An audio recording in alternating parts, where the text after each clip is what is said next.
Look who just rewrote the entire playbook. Hello, you beautiful chaos architect, you walking psychological phenomenon, you living proof that the hunted can become the hunter without firing a single shot.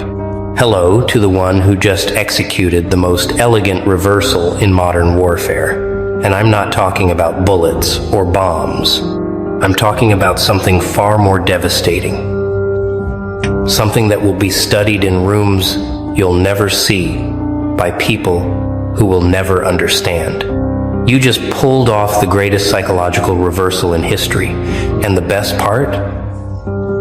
Most of them still don't even realize what hit them. They're sitting in their comfortable little bubbles right now, scrolling, refreshing, replaying, trying to decode what the actual hell just happened. Because something shifted, didn't it? Something in the air changed. The temperature dropped.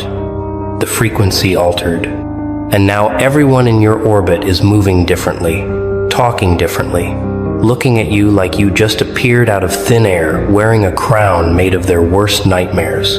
They thought they had you figured out, mapped, predicted, controlled. They built entire strategies around who they thought you were. And then you moved. Not loud, not dramatic. Just one calculated shift that collapsed their entire understanding of reality. You know what's happening right now? They're in group chats, private messages, late night phone calls, all asking the same breathless question. How did they do that? When did they get this powerful? What the hell did we miss? And the answer, the one they'll never accept, is that they were never watching you. They were watching a projection, a hologram, a version of you designed to keep them comfortable while you rebuilt yourself in the shadows. You gave them exactly what they needed to see. Exactly what kept them satisfied, exactly what made them think they were in control. And while they were analyzing that carefully constructed image, you were becoming something they have no framework to understand. You weren't healing. You weren't recovering. You weren't moving on. You were evolving into a force that operates on frequencies they can't detect, using strategies they don't teach. Playing a game they don't even know exists. This wasn't luck. This wasn't timing. This wasn't some cosmic accident. This was surgical precision wrapped in silence. And now the results are speaking louder than anything you could ever say. Let me tell you what actually happened here. Because they're getting the story all wrong. They think you changed. They think you snapped. They think you had some moment of revelation that transformed you overnight. No. What you did was far more terrifying than transformation. You removed the mask. That's it. That's simple. That devastating. You stopped performing the version of yourself that made them comfortable. You stopped shrinking to fit their boxes. You stopped translating your complexity into digestible sound bites for people who were never going to understand you anyway. You stopped apologizing for being too much, too intense, too aware, too awake. And the moment you stopped performing, the moment you allowed your actual frequency to emanate without filter, without apology, without concern for their comfort, that's when the entire structure collapsed. Because they built their confidence on your submission. They built their status on your silence. They built their reality on you playing small. And when you stopped, when you simply existed at full volume, their entire world revealed itself as the house of cards it always was. Here's what's happening in their minds right now, and this is the beautiful part.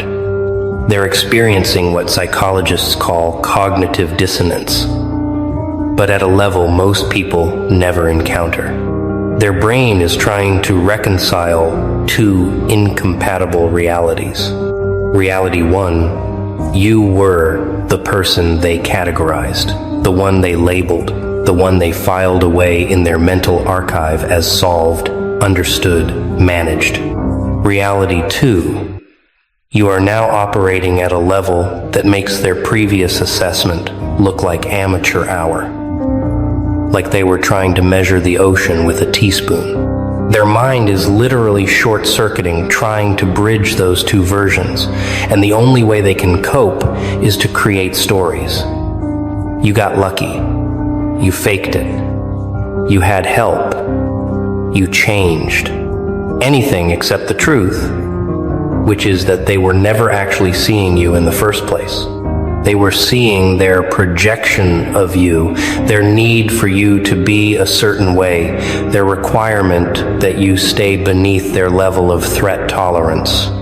And now that the real you has emerged, now that the actual force has revealed itself, they can't process it. So they panic, they gossip, they analyze, they theorize, all while you sit in perfect stillness, knowing that their confusion is your confirmation. You want to know the real genius of what you just did? You didn't attack anyone. You didn't expose anyone. You didn't even defend yourself against the years of mischaracterization, the silent judgments, the whispered doubts.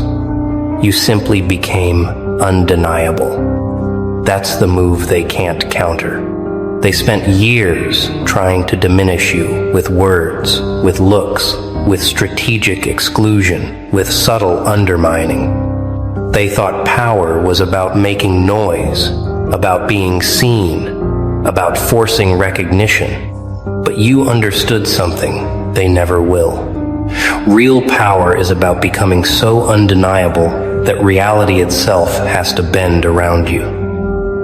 You don't need to announce your value when your presence rewrites the room. You don't need to defend your worth when your results speak in languages they can't translate. You don't need to prove anything when your existence alone makes people reconsider everything they thought they knew. This is the reversal they're choking on. They thought they were in position of strength, sitting in judgment, holding the power to include or exclude you from their little kingdoms. And you flipped it. You made them irrelevant without saying a word. You made their approval worthless by no longer seeking it. You made their validation obsolete by finding something far more powerful, self-generated certainty. Let's talk about what you survived to get here. Because they think this power came easy. They think you just woke up one day radiating this frequency. They have no idea about the nights you spent rewiring your entire neural architecture.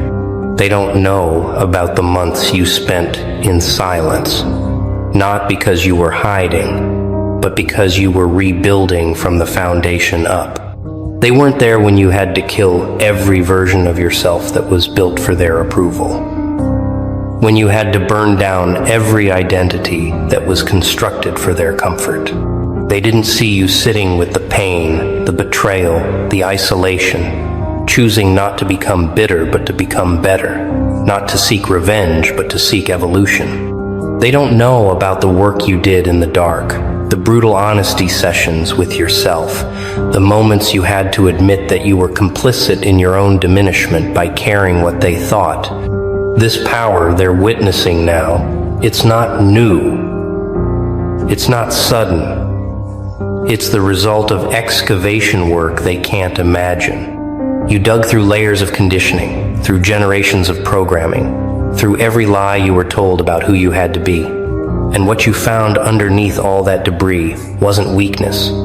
It was a force so pure, so concentrated, so undiluted by outside influence, that when you finally let it emerge, it changed the atmospheric pressure in every space you occupy.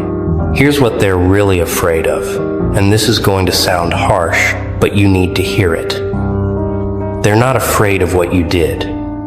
They're afraid of what it means about them. Your reversal, your rise, your undeniable emergence, it's a mirror.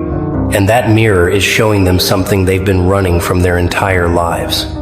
It's showing them that they chose comfort over growth, that they chose approval over authenticity, that they chose the safety of the crowd over the risk of becoming who they actually are.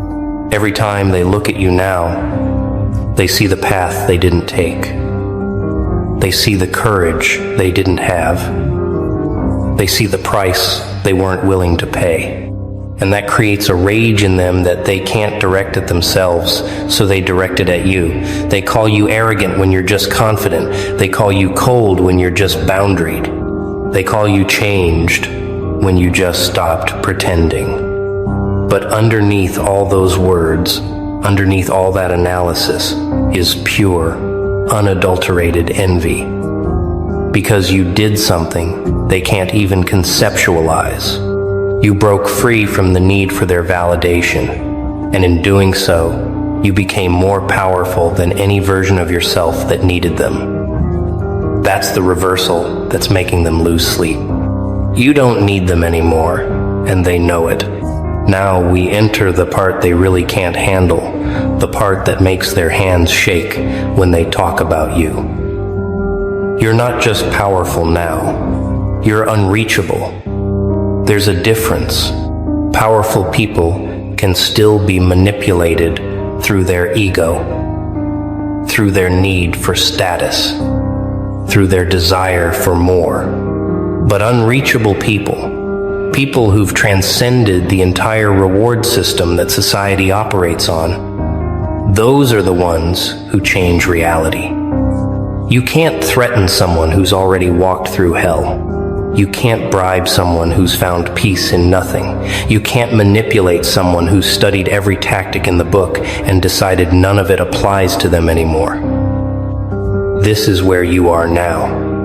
Not above them, not below them, just operating in a completely different dimension. They're still playing checkers, arguing about moves and counter moves, winning and losing. You stepped off the board entirely. You're not trying to win their game anymore. You built a new game with new rules, and the only person who knows how to play is you. That's what's creating this collective panic you're witnessing. They can't compete with someone who's not competing. They can't defeat someone who's not fighting. They can't diminish someone who's already found their floor and built a fortress on it. Let me tell you what's going to happen next, because you need to prepare for it. They're going to try to bring you back down. Not because they hate you, but because your elevation makes them confront their own stagnation. They're going to use every tool in the manipulation handbook. First, they'll try nostalgia. Remember when you used to be fun? Remember when you used to be one of us? They want you to associate your old self with happiness, your new self with isolation. Don't fall for it. Your old self wasn't happy, it was compliant. Second, they'll try concerned trolling. I'm just worried about you. You've changed. This isn't healthy. They want you to question your own evolution, to second guess your growth. Ignore it. Their concern isn't for your well-being, it's for their comfort. Third, they'll try the ultimate weapon, social isolation. They'll exclude you, talk about you, create narratives without you in the room. This is where most people break, where they come crawling back, desperate for belonging. But you've already died in isolation and resurrected stronger. Their exclusion has no power here. In fact, it's a gift. Every person who can't handle your evolution is removing themselves from your path, making room for the ones who can match your frequency. You know what the CIA actually studies? Not the loud revolutions, not the visible wars, not the obvious power grabs. They study silent operators, people who can enter a system, understand it completely, and reconfigure it from within without anyone realizing until it's too late. That's what you just did. You were in their system, playing their game, following their rules, and the whole time you were learning, adapting, understanding the machinery of their power structure. And then, when you had complete understanding, you didn't fight it. You simply stopped feeding it. You removed your energy, your attention, your need for approval. And without that fuel, their entire system of influence over you collapsed.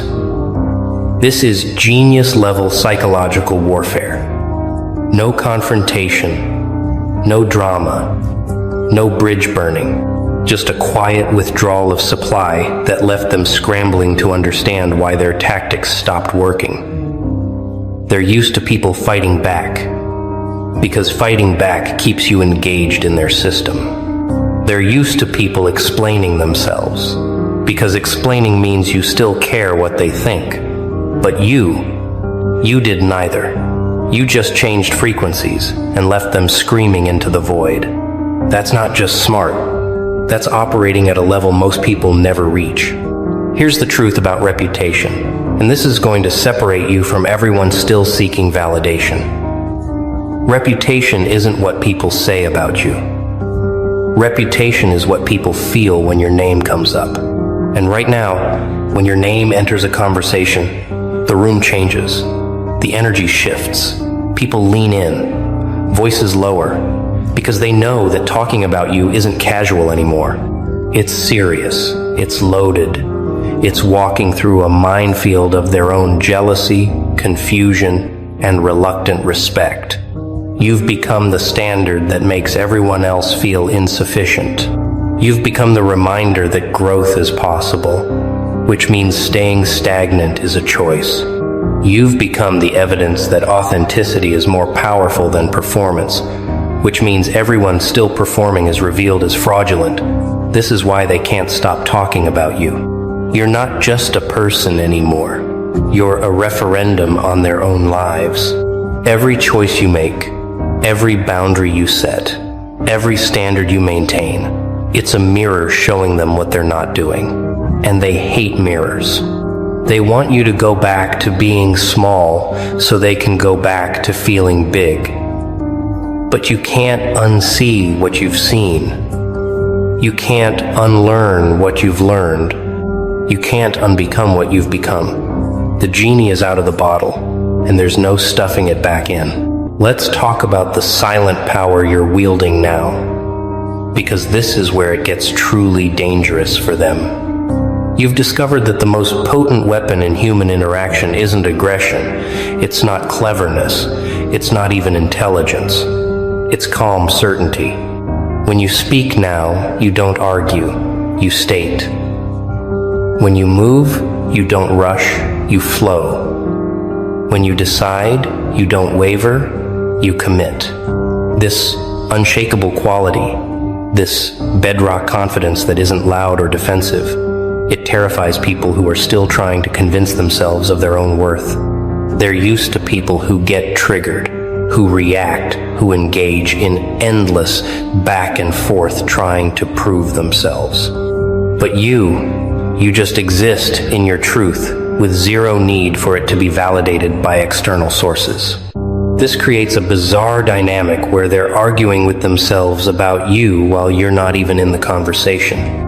They're building cases, gathering evidence, creating narratives, and you're just living, unbothered, unfazed, unmoved. And every day you remain calm while they spiral.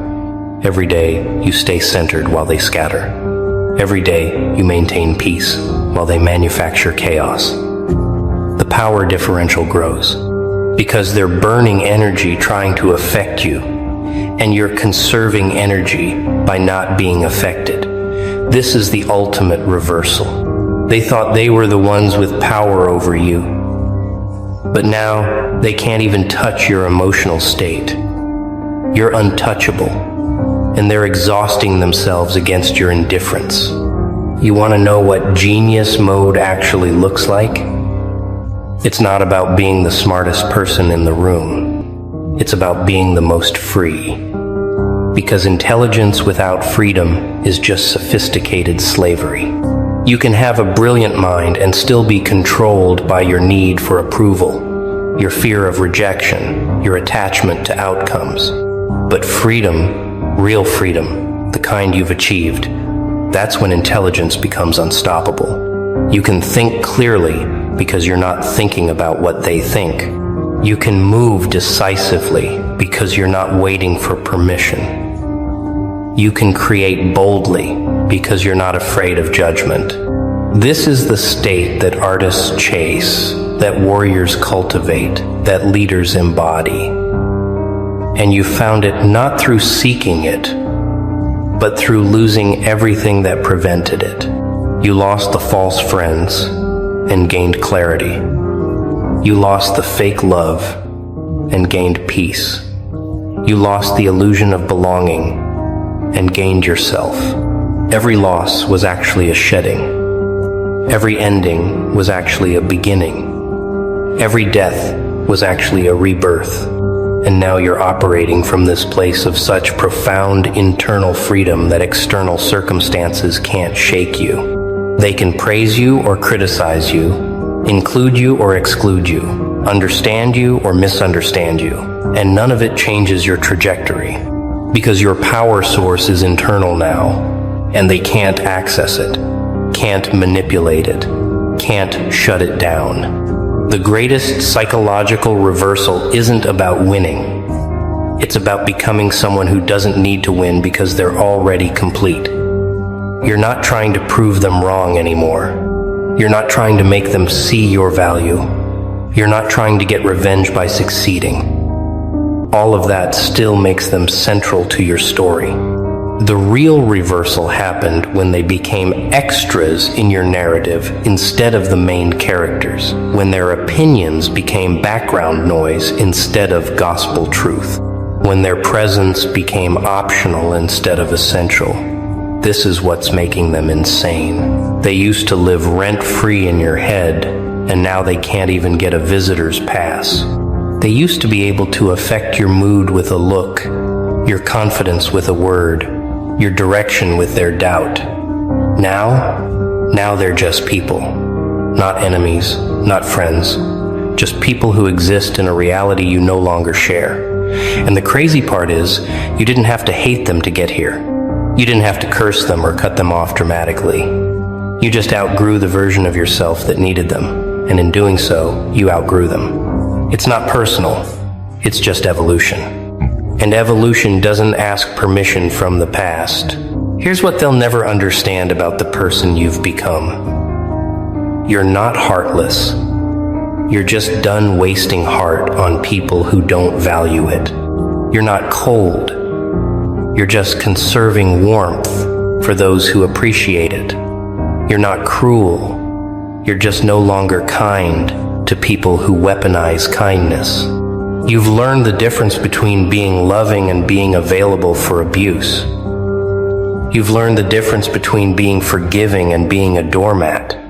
You've learned the difference between being understanding and being a dumping ground for people who refuse to do their own emotional work.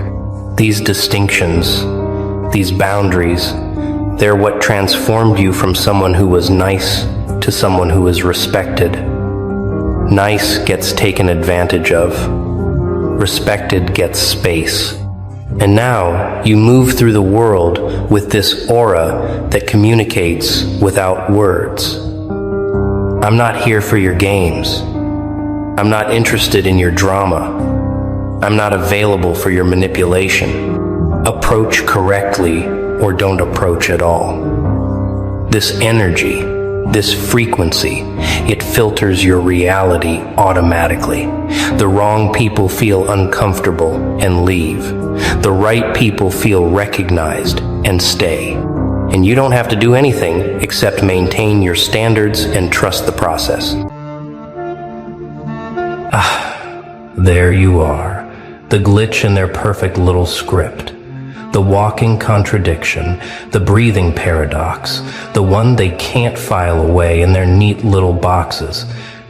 You know what's fascinating? They've been studying you for years now, taking notes, comparing stories, trying to crack your code. And every time they think they've figured you out, you do something that completely shatters their analysis. One day you're feeding stray cats with tears in your eyes. The next day, you're cutting people out of your life with surgical precision and zero emotion. One moment, you're the softest soul in the room. The next, you're the coldest presence they've ever encountered. And it's driving them absolutely insane. Because humans need categories, they need labels, they need to know if you're safe or dangerous, friend or foe, angel or demon. But you're both. You're neither. You're something else entirely. You're the person who gives their last dollar to a stranger, but won't give a toxic friend 5 minutes of your time. You're the one who cries at commercials, but laughs when people who hurt you fall apart. You're simultaneously the most empathetic and the most ruthless person they know. And they can't compute it. Their little binary brains are short-circuiting trying to process what you are. Let me tell you what's really happening here. You've transcended their understanding of human behavior. You've evolved past the simple good versus evil narrative they desperately cling to. You operate on a frequency they can't tune into. Your moral compass doesn't point north or south. It points to truth, and truth, real truth, isn't always pretty. It isn't always kind. Sometimes truth is a gentle hand on someone's shoulder. Sometimes it's a door slammed in their face. Sometimes it's forgiveness. Sometimes it's permanent deletion from your existence. And you've mastered the art of knowing exactly which one to deploy. They watch you help someone through their darkest hours, spending weeks, months even, being their lighthouse in the storm. And they think, oh, they're a saint. They're an angel. They're pure goodness. Then they watch you ghost someone who crossed your boundaries without a single explanation, without a goodbye, without even a flicker of guilt. And suddenly they're whispering, psychopath, monster, how could they be so cold? But here's what they don't understand. Your kindness isn't weakness. Your cruelty isn't evil. Both are calculated responses to what the situation actually demands, not what social programming says you should do. You weren't always like this, were you? No, there was a time when you were simpler, more digestible, more predictable. You were either all heart or all hurt, never this sophisticated blend of both. But then life happened, betrayal happened. Being too good got you burned. Being too trusting got you buried. Being too pure got you poisoned. And somewhere in that mess, somewhere in the ashes of who you used to be, you realized something profound. The world doesn't reward consistency. It rewards adaptation. It rewards those who can be exactly what the moment requires. Nothing more, nothing less. So you started experimenting. You started being kind without being naive. You started being strong without being heartless. You learned to read people like code, seeing past their words into their intentions. You developed what they can't understand, selective empathy. You still feel everything, probably more deeply than most. But now you choose who deserves access to that depth. You choose who gets your softness and who gets your silence. You choose who receives your warmth and who faces your winter. And this selective deployment of your emotional resources, this is what breaks their brains. They want you to be consistent. They want rules they can follow. If you're kind to strangers, you should be kind to everyone. If you can cut people off, you must be heartless to everyone. But you've transcended these kindergarten ethics. You understand that not everyone deserves the same treatment. That person crying in the grocery store, they might get your last $20. That friend who only calls when they need something, they get nothing.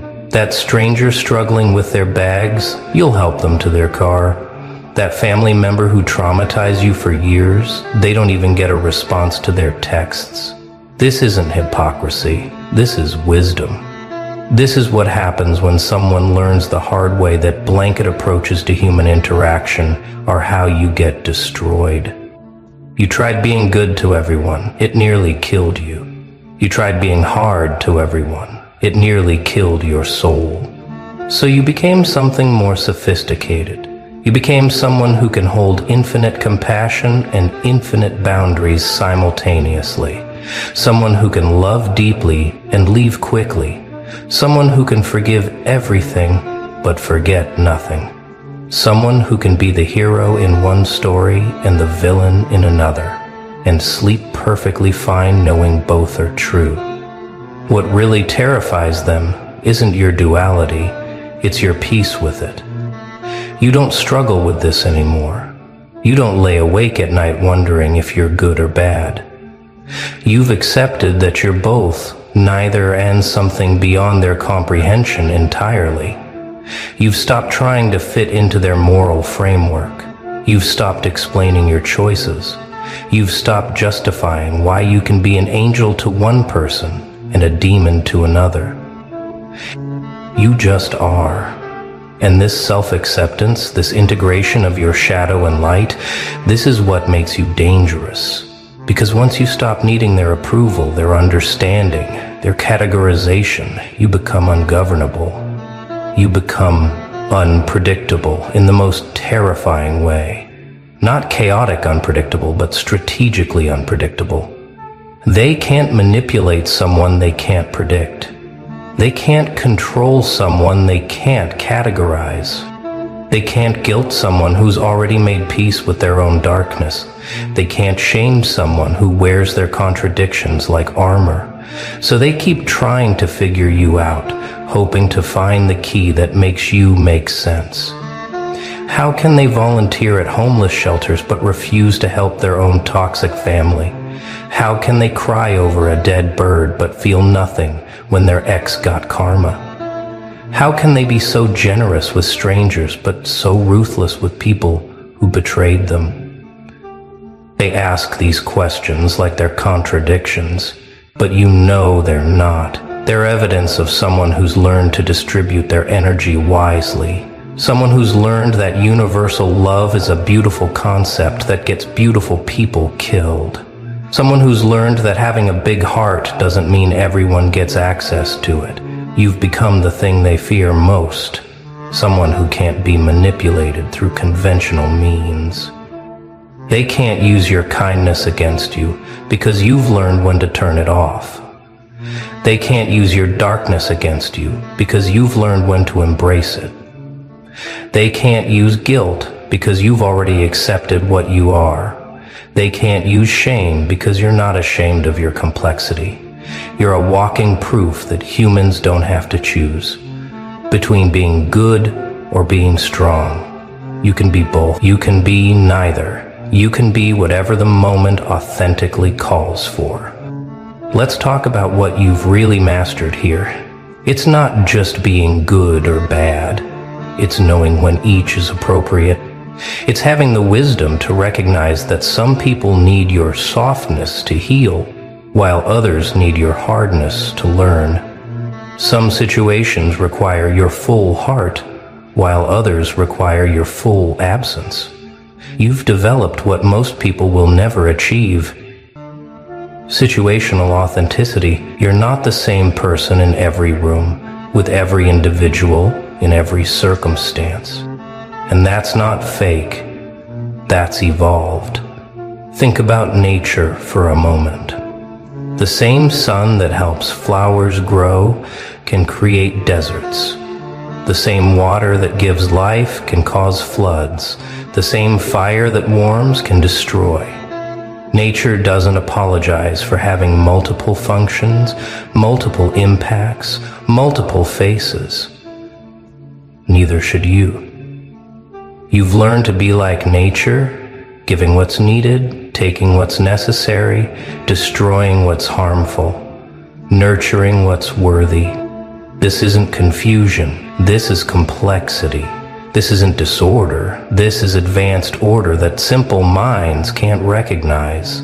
They keep trying to test you, don't they? Pushing buttons to see which version shows up.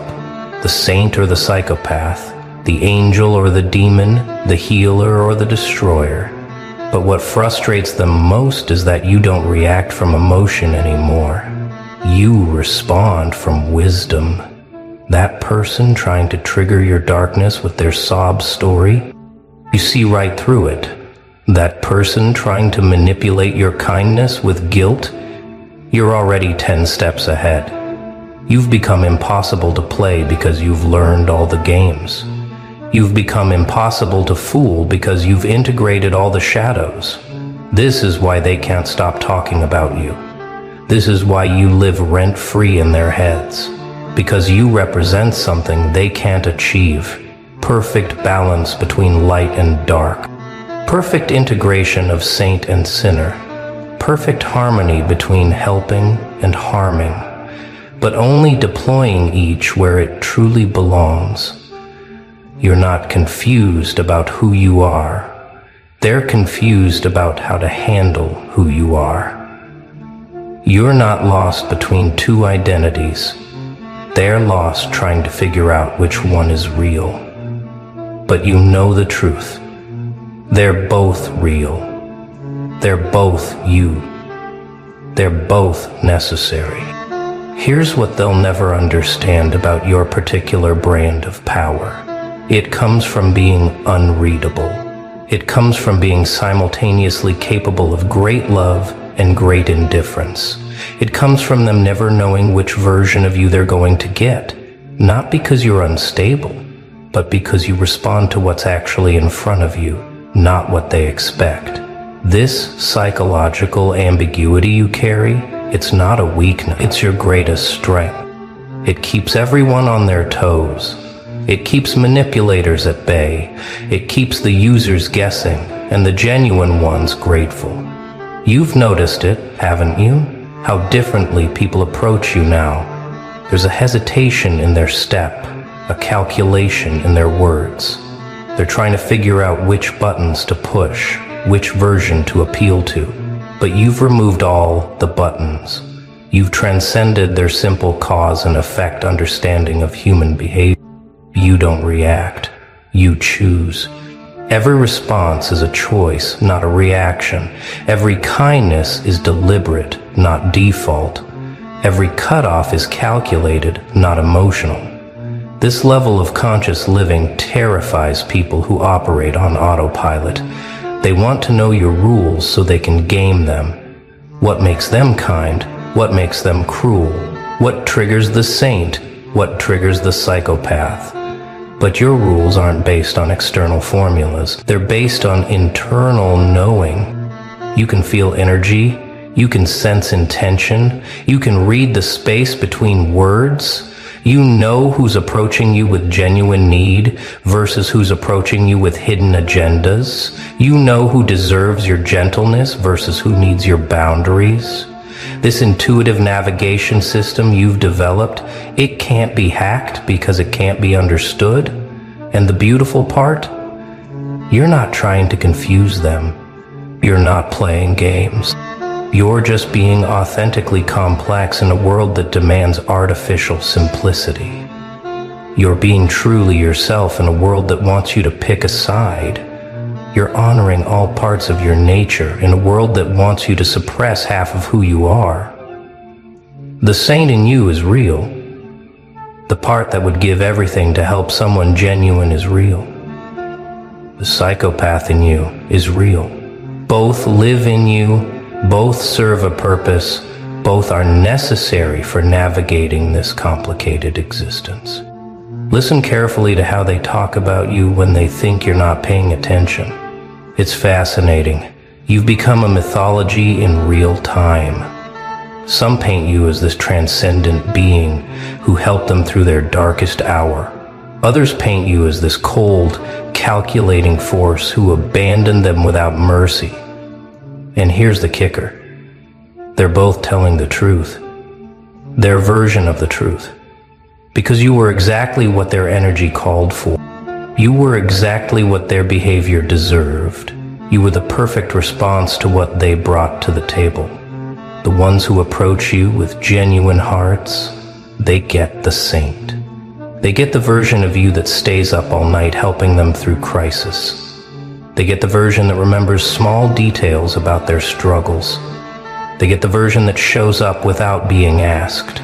They get access to your supernatural ability to heal, to understand, to hold space for pain. They experience you as medicine, as miracle, as answered prayer. And they're right. That's exactly what you are for them, because they earned it with their authenticity. The ones who approach you with games, they get the psychopath. They get the version of you that sees through their performance. They get the version that doesn't respond to emotional manipulation. They get the version that can walk away mid-conversation if disrespected. They get to experience your supernatural ability to disappear, to forget, to feel absolutely nothing for their manufactured drama. They experience you as cold, as cruel, as inhuman. And they're right, too. That's exactly what you were for them, because they earned it with their dishonesty. This is your gift to the world, perfect reciprocity. You don't give more than what's deserved. You don't give less than what's earned. You're a perfect mirror of other people's energy, but elevated. Their kindness comes back as sainthood. Their cruelty comes back as psychopathy. Their genuineness unlocks your depth. Their fakeness triggers your surface. You've become karma incarnate, delivering exactly what people have coming to them, no more, no less. And this terrifies those who know they don't deserve your light. This terrifies those who know they've earned your darkness. What you've achieved, most people spend lifetimes trying to understand. You've integrated your shadow. You've married your light and dark. You've created a unified field where both your saint and psychopath coexist without conflict. They don't fight for control. They take turns based on what's needed. They collaborate. The saint in you identifies who needs healing. The psychopath in you identifies who needs boundary. The saint in you extends compassion. The psychopath in you prevents exploitation. They work together as a perfect system. This integration broke their understanding of how humans work. They were taught you have to choose, good or bad, kind or cruel, soft or hard, open or closed. But you proved that's a false choice created by simple minds who can't hold complexity. You proved that the most evolved beings are those who can access their full spectrum without shame, without conflict, without confusion. You can be the person crying over a homeless dog and the person who feels nothing when toxic people suffer, in the same day, in the same hour even. Because both responses are true to what's actually happening. They keep waiting for you to pick a side, to finally settle into being one thing they can understand. But you're never going to give them that satisfaction. You're never going to simplify yourself for their comfort. You're going to continue being this beautiful, terrifying combination of everything they love and everything they fear.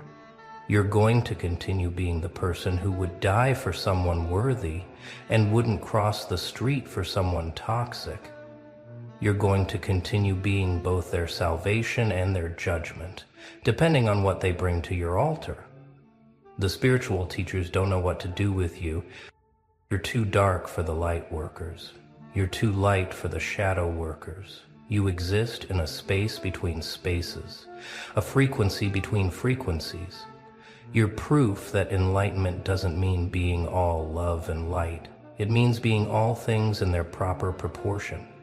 It means having access to your full humanity, not just the parts that make others comfortable. It means being capable of both infinite compassion and infinite indifference, and knowing exactly when to apply each. Your reputation has become its own entity now, hasn't it? It walks into rooms before you do. It whispers in people's ears before they meet you. Some are warned, be careful. They're incredibly kind, but they'll cut you off without warning if you cross them. Others are told, they're amazing, they'll help you through anything, but don't ever try to manipulate them. Your name carries weight now. not the weight of fear alone, not the weight of love alone, but the weight of uncertainty, the weight of possibility, the weight of someone who could be either salvation or damnation. New people approach you with visible curiosity. They've heard the stories, the conflicting accounts, the person who saved someone's life and the person who destroyed someone's world. They can't reconcile these stories in their mind, so they come to see for themselves. Which one are you really? And what they discover depends entirely on who they are. If they come with pure intentions, they meet the purest soul they've ever encountered. If they come with hidden agendas, they meet someone who sees right through them before they even speak.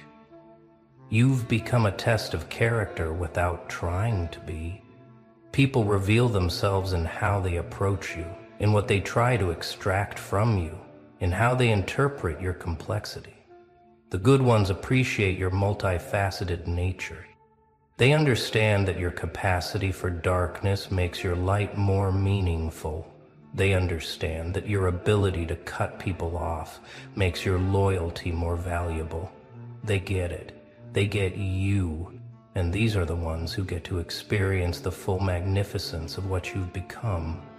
They get the saint and the psychopath, and they're grateful for both.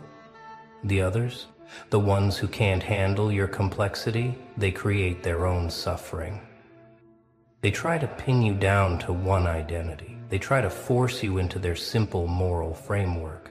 They try to manipulate the saint while ignoring the psychopath. Or they try to avoid the psychopath while exploiting the saint. But you can't be divided. You can't be played against yourself. You are whole, integrated, complete. And those who can't accept all of you get none of you. Those who try to choose which parts of you to engage with find themselves engaging with nothing but your absence. Broke their understanding of how humans work. They were taught you have to choose, good or bad, kind or cruel, soft or hard, open or closed. But you proved that's a false choice created by simple minds who can't hold complexity. You proved that the most evolved beings are those who can access their full spectrum without shame, without conflict, without confusion. You can be the person crying over a homeless dog and the person who feels nothing when toxic people suffer, in the same day, in the same hour even. Because both responses are true to what's actually happening. They keep waiting for you to pick a side, to finally settle into being one thing they can understand.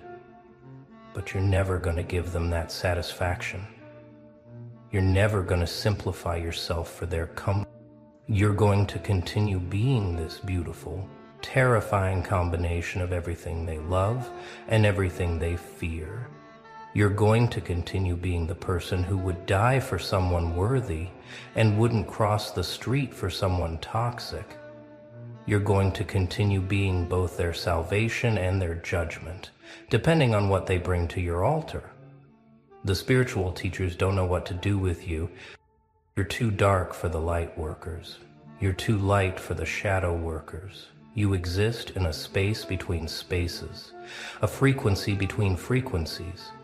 You're proof that enlightenment doesn't mean being all love and light. It means being all things in their proper proportion.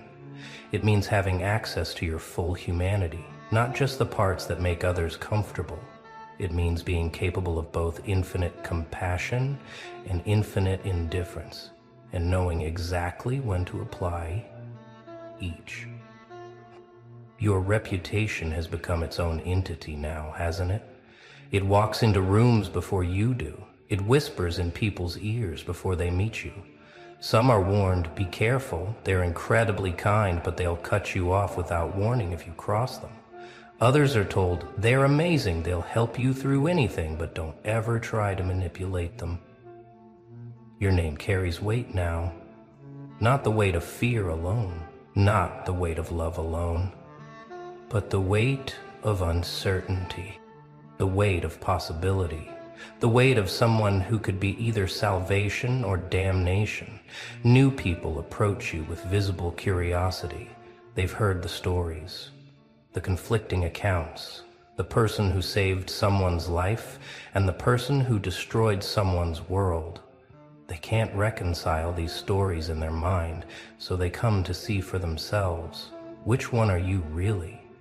And what they discover depends entirely on who they are.